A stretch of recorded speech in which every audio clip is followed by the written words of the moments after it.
All right, today we're fixing another common problem with a 2016-ish GMC Yukon Denali. The tail light has quit working, and the problem with these, there's a little metal piece that's encapsulated by plastic on the back of it. Over the bumps and grinds of a vehicle that's getting a little bit older, those little metal pieces in there, they do break, and then your tail light doesn't work. And it's very common on both sides. Happens first usually on the passenger side. Now it's happening on the driver's side of this one. We'd already replaced the passenger side a little bit earlier. So the first thing we're going to do is take this little cover off. And it's really, really simple. It just pops off.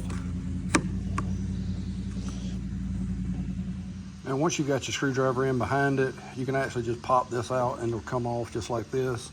Now you're going to need a T15 Torx, and you're going to undo the bolt here and the bolt down at the bottom. There'll be two of them.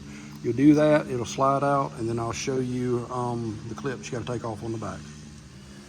Now, once you get the tail light pulled out, and once you get those two Torx heads out, it comes out really easy. You just got to put a little pressure on it, and it'll pop out. You can see it has this little bolt and this little bolt. It's all that holds it once the Torx heads are out. So now you're going to want to take your little light. You should be able to twist it.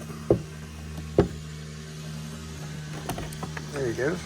And again, this is rather hard to film and do at the same time. I'm not a professional video guy. You twist it counterclockwise and it'll pull out.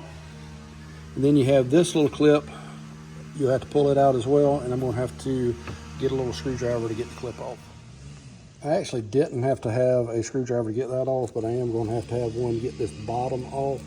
And again, you just pry it up. It comes off really, really easily.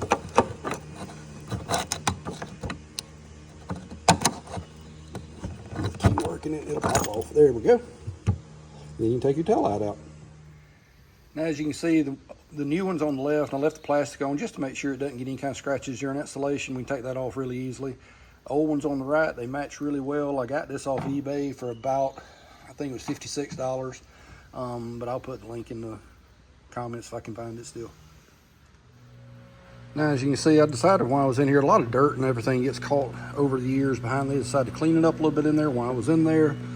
I did use the old wiring harness just because I didn't want to get up under the car and undo all that. I'm saving the new one. It's laying right there. But I just plugged in the old one. It's working just fine. There's no issue with that. That's not what's causing the issue. The issue is inside of these black covers. You can actually cut that out with a soldering iron and resolder a little piece if you want to. There's another one down in this area. You could do the same thing too. To me, that was just too much trouble. The whole light assembly is $56 on eBay. It matches perfectly. It just wasn't worth it to do all that. So we're going to go ahead and plug this all back in and see if she works. Next, we're going to take and put in our two Torx head bolts or screws. Just tighten them up securely, one there, one down here.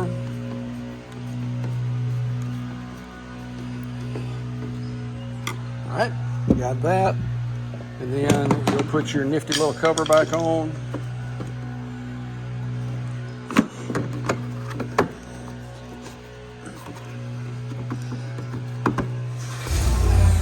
All right, I'm gonna test it and make sure it works.